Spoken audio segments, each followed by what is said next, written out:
Hello there, welcome to my channel, Andrew Luis TV. Thank you for subscribing for the more than 2,000 subscribers. Yay! Hoot, hoot, hoot. Okay, keep watching my vlogs. Greetings here from Historic Jamestown, here in present-day Williamsburg, Virginia. So behind me is the map of this archaeological site. We will go to the Memorial Church and the Jamesport Post, Governor Yearly property, Pocahontas statue. We'll go to Memorial Church. Memorial Church is behind me. I'll show you. John Smith statue, Jamesport, 1607. State House, Archaearium Museum. And behind me is the James River. Historic Jamestown, this archaeological site is called the Jamestown Island. It is apart from the Jamestown Settlement Museum. So we just passed through the third centennial monument there, which looks like the Washington Monument in Washington DC, and behind me is the Memorial Church and the James Fort, where the first English colonies led by Captain John Smith barricaded themselves. Okay, let's see what's inside.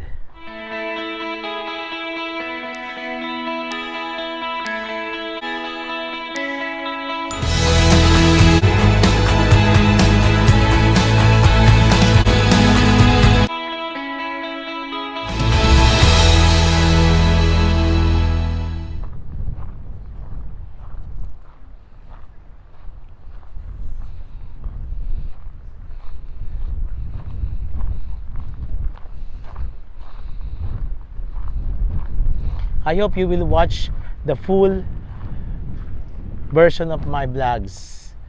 Okay, here there's a marker, National Historic Site, Jamestown.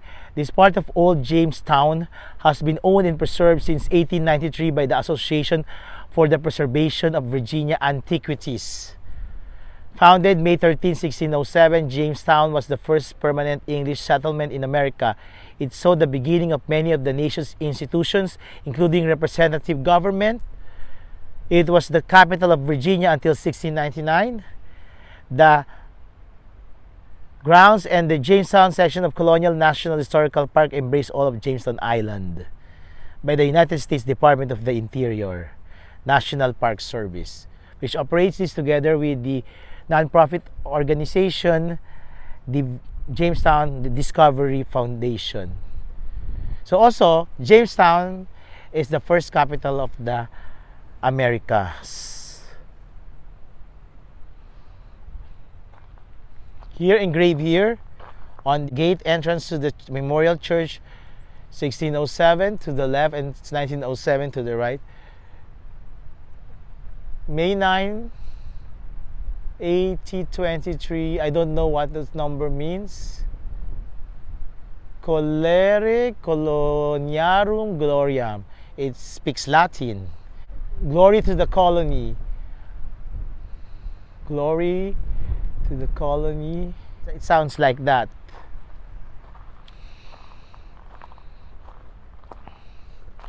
Here there's another marker.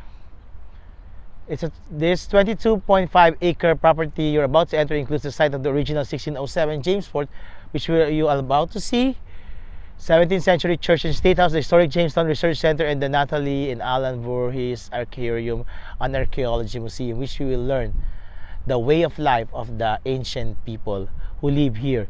In 1893, the Jamestown Island property was acquired by the Association for the Preservation of Virginia Antiquities, Preservation Virginia. The Jamestown Rediscovery Archaeological Program was launched in April 1994 by then Director Dr. William Kelso and a team of archaeologists who unearthed conclusive proof of the Jamesport remains. Archaeologists and historians continue this important research to bring the story of Jamestown and English America's earliest beginnings to the visiting public and the nation. So it is a continuing research and archaeological discovery of this historic island.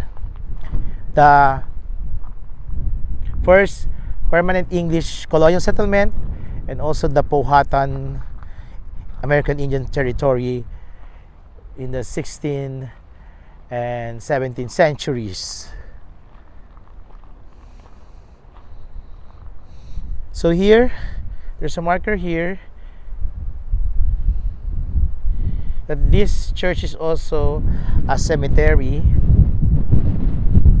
Okay, and you can see the tombs here.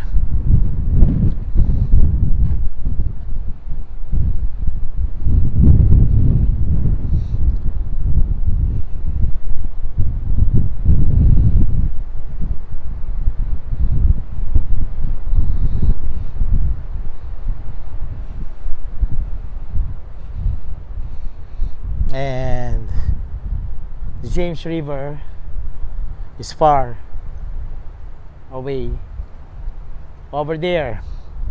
Okay,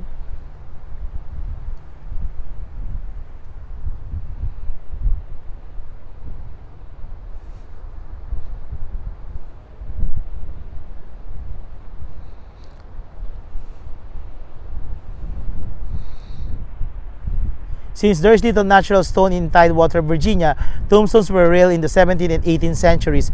Almost all had to be imported, usually from England. Many of the people buried here after the 1680s were wealthy and their families could have afforded tombstones. That speaks for itself. These are wealthy families.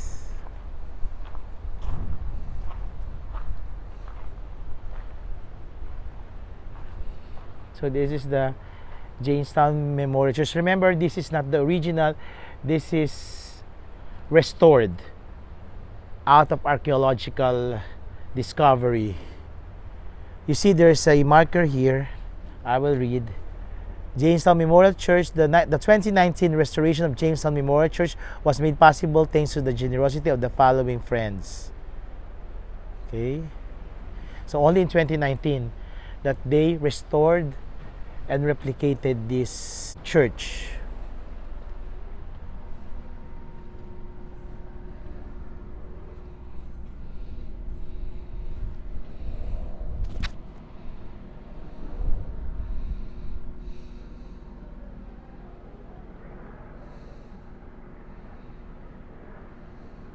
So also here you see Sir George Shirley, the first governor of Virginia, who presided the first representative assembly. So this also served as the first assembly of Virginia. And also there's a marker here that this church is in memory of Master Richard Buck, minister, 1573 to 1623. There are markers in memory of those people who made this possible.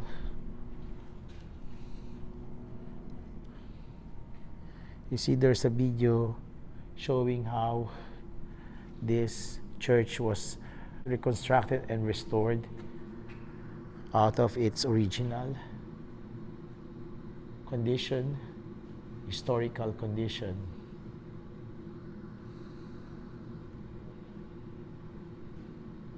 Okay.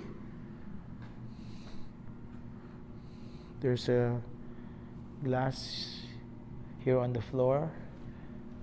And it is another tombstone. And there are markers here. Power Place.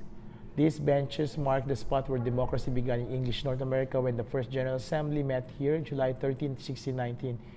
This representative assembly is the oldest continuous lawmaking body in the Western Hemisphere. Proud and pride American.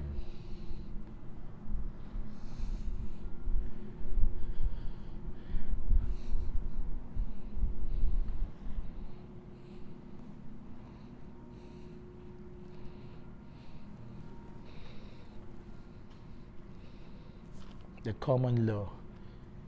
So the common law of England was established on this continent with the arrival of the first settlers on May 13, 1607. The first charter granted by James I to the Virginia Company, gets King James I of England, in 1606 declared that the inhabitants of the colony shall have and enjoy all liberties, franchises, and immunities as if they had been abiding and born within this realm of England. Since Magna Carta, the common law has been the cornerstone of individual liberties, even as against the crown. Summarized later in the Bill of Rights, its principles have inspired the development of our system of freedom under law, which is at once our dearest possession and proudest achievement. Presented by the Virginia State Bar, May 17, 1959. So this is nosebleed. Okay? So in short, this is where the first settlers here earned their freedom, their own land, apart from a new life, a new opportunity here in the new colony in New England. We have this new hope. So here, when I read the history, these first English settlers they can own their land and they can live and work. Okay, we will now go inside here. I think it is another site of the excavation of archaeologists. You see here, there's a marker here. Around 1900, the women of Preservation, Virginia conducted excavations around the church tower in an effort to uncover the ancient foundations. Although excavators left detailed reports and images of their discoveries in the church, they didn't record excavating in the tower. In January 2019, so very recently, the team began efforts to find out what lay beneath this enduring symbol of Jamestown. Before removing the modern floor, archaeologists first conducted a ground-penetrating radar (GPR) survey. Uses radio waves to non-invasively image archaeological targets like graves, pits, ditches, and masonry walls. A powerful tool to understand the site before digging. Inside the tower, the team immediately see through the 8 inches of concrete and brick. Surprisingly, the radar showed the west wall of the 1617 church fully intact through the middle of the tower. After removing the concrete that protected archaeology for nearly a century, the team confirmed the radar imagery, a brick, cobblestone, and clay wall. The discovery of this foundation was the missing portion of the 20 by 50-foot church where the First General Assembly met in July 1619. Literally, the foundations of our American democracy. The archaeology team now believes the tower that surrounds you was built in the later part of the 17th century, added to the brick church completed in 1647. The tower may date to after Bacon's rebellion in 1676. While the archaeology of the tower may define an exact date of construction, historic documents suggest the church was still in use until about 1750 when it was deconsecrated and parishioners moved to the mainland. The iconic tower is the only standing 17th century structure left on the island, a testament to the expert hands that built it. So this tower is very strong. This is the only remnant that remained. Inside the memorial church, you will see an interpretation of the 1617-18 timber frame church in which the first representative body in America, the General Assembly, met a year later. This exhibit is possible due to the recent archaeology conducted by the Jamestown Rediscovery Team and the generosity of donors. Archaeology provides a vision of lost buildings and landscapes, a critical path to understanding the beginnings of our nation. So this one, the glass on the floor, is a artifact from the General Assembly who met here as the first representative government, democratic government. Okay, so those are the archaeologists.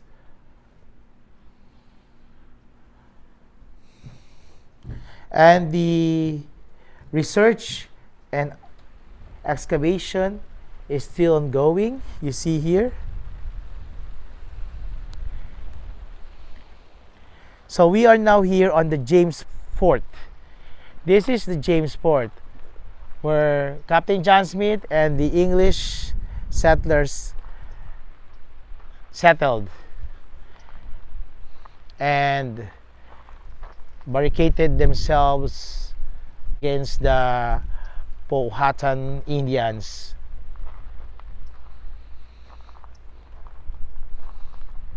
Remember, this is a Powhatan territory, the American Indians, before the English settlers came and colonized.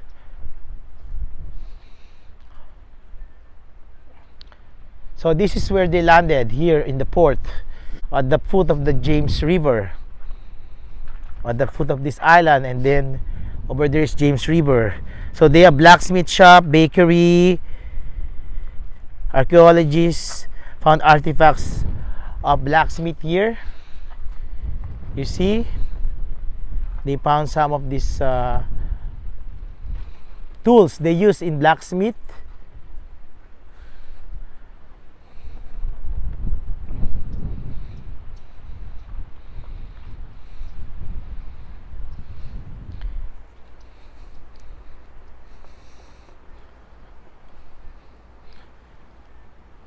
So the Jamesport in 1607, something looked like this.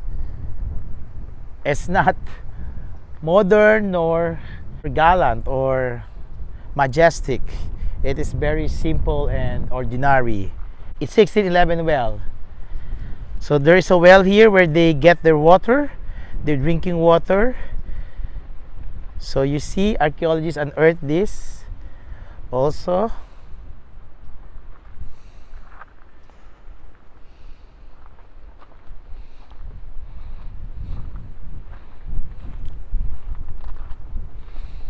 So this is the Palisades. They call this the Palisades, which protects the fort of James. So this is the fort wall remains.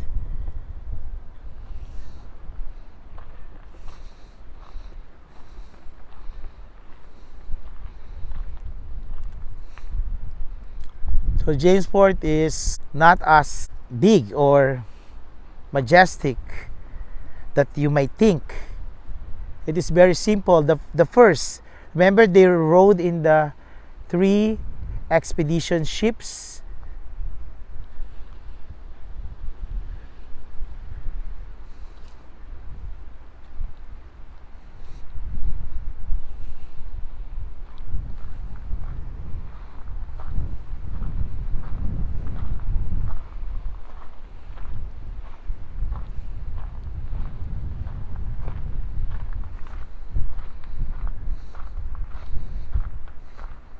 So the 1607 burials here.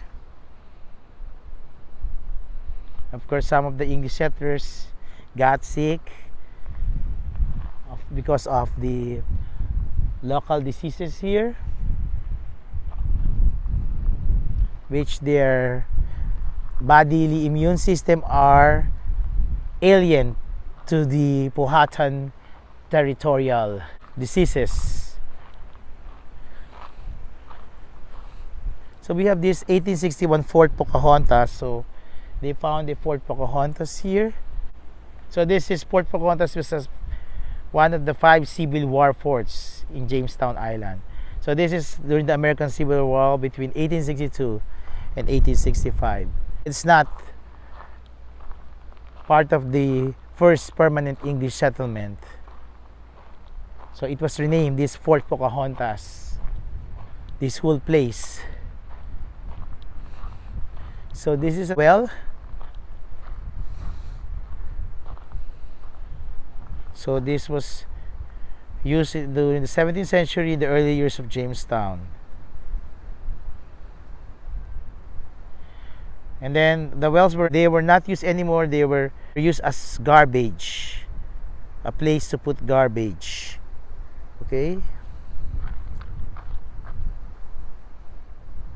It's very deep. Okay.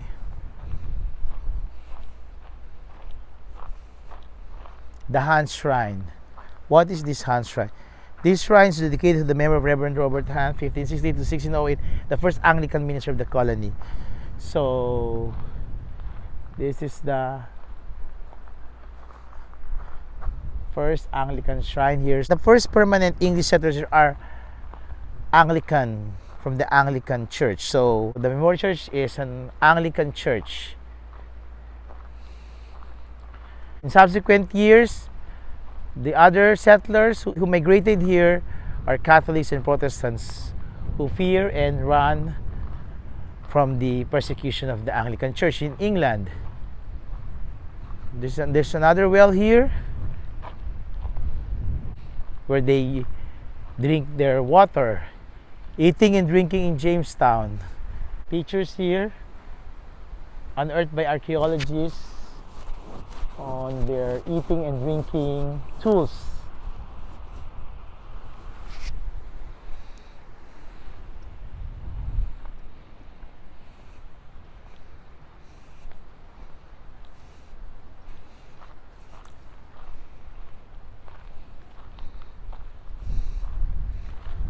Okay, so the James River.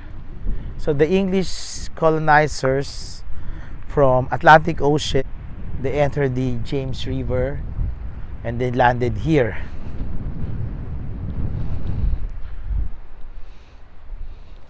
It is a beautiful sight.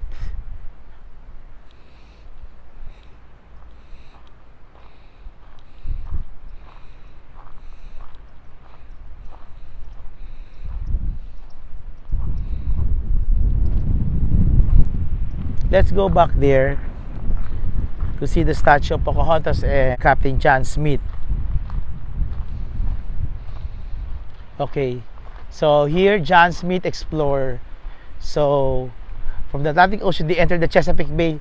So James River is part of the Chesapeake Bay, which stretches from Virginia to Maryland and Delaware River.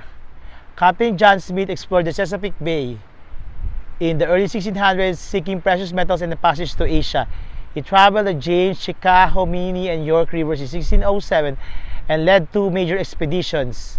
From Jamestown in 1608, Smith and his crew sailed and rowed a primitive 30-foot boat nearly 3,000 miles, reaching as far as Susquehanna River, that's near Pennsylvania state now. Although Smith did not discover gold or a river passage to the Pacific, his precise map and detailed observations of American Indian societies and the abundant natural resources guided future explorers and settlers.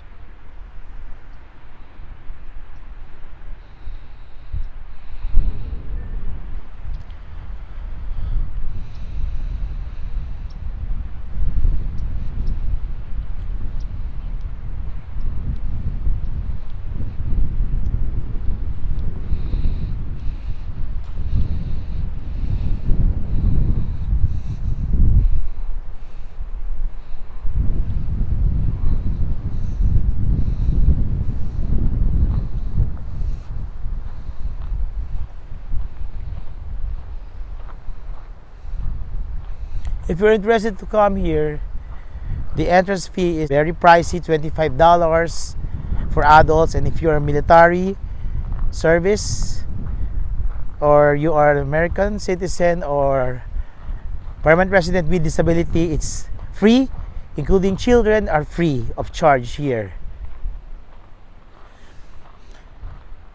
You can Google map Historic Jamestown and Jamestown Settlement here in Williamsburg, Virginia, to reach this place, which is a 3.5-hour fastest route from northern Virginia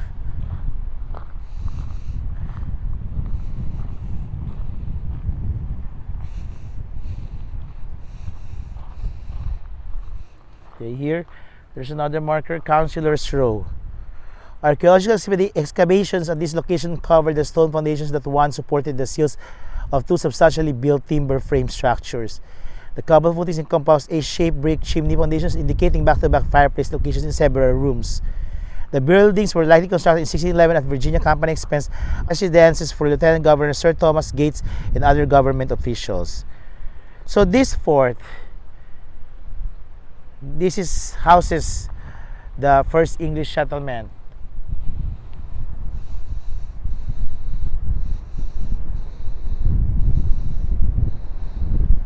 Okay, this is a scale model of James Fort, 1607 to 1611, based on archaeological remains and historical accounts.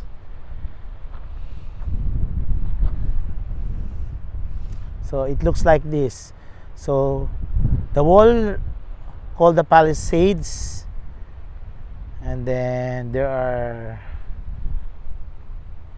structures that houses the early colonies and settlers.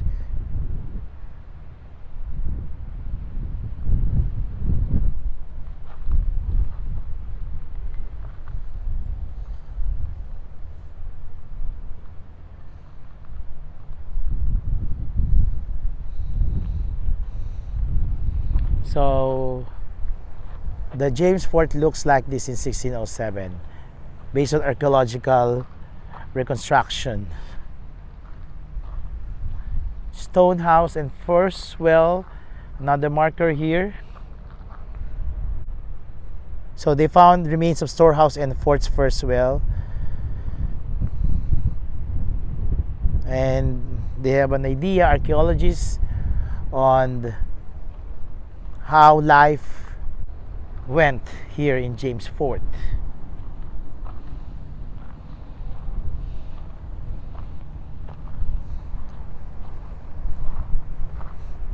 And some of the structures or buildings, they reconstructed like this on what remains or artifacts they can find, just to restore or reconstruct the original site. Here in 1907, this statue was erected by the Association of the Preservation of the Virginia Antiquities. And whose statue is this? Captain John Smith, Governor of Virginia, 1608. So they claim Captain John Smith as the first governor of Virginia. Captain John Smith. So that is his statue, made of bronze, overlooking the James River.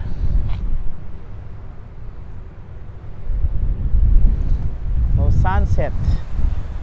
This is a good place also to see the sunset. And there are ships passing through. This is a good sight. Let me take a selfie. Greetings from Historic Jamestown. Thank you for watching my vlog. Remember, YOLO, you only live once.